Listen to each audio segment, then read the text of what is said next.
Let us discuss about properties of liquids.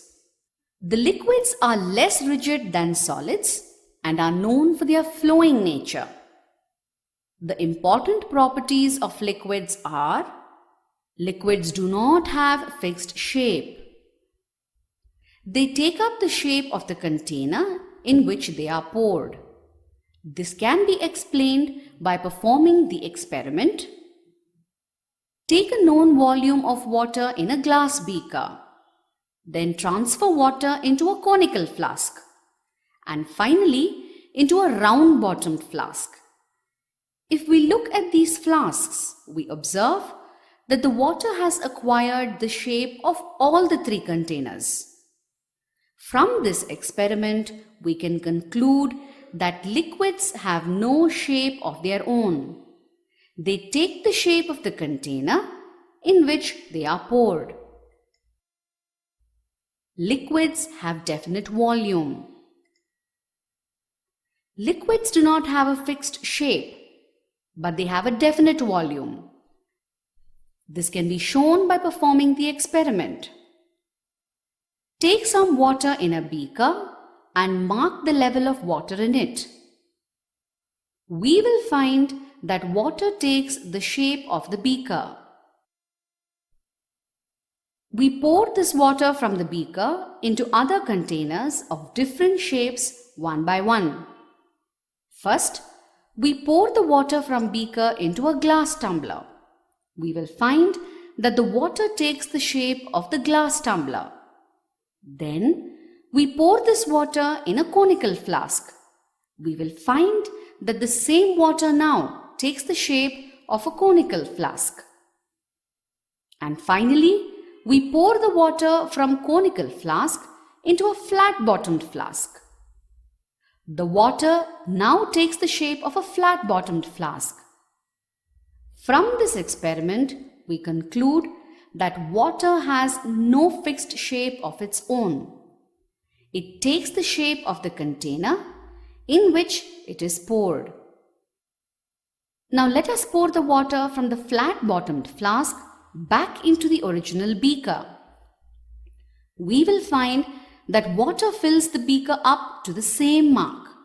This means that there is no change in the volume of water. From this activity, we can say that liquids have definite volume. Liquids have fluidity and not rigidity. This is because the interparticle forces between the particles are very weak. As a result, the space between particles and particle movement is high compared to solids. Example: let us pour water from glass tumbler on a table and drop book on a table. We will observe that water flows further on a table, but book doesn't flow. This shows that water, which is a liquid, have flowing nature and book, which is a solid, doesn't flow. Liquids differ in their flowing nature. This can be shown by the activity. Allow water and honey to flow. Water flows at a faster rate than honey. This is because the particles present in the honey are dense and sticky. This combination makes the particles difficult to move. So honey flows slowly than water. From this activity, we can say that liquids have fluidity and not rigidity. The kinetic energy of the particles in the liquid state is more than in the solid state.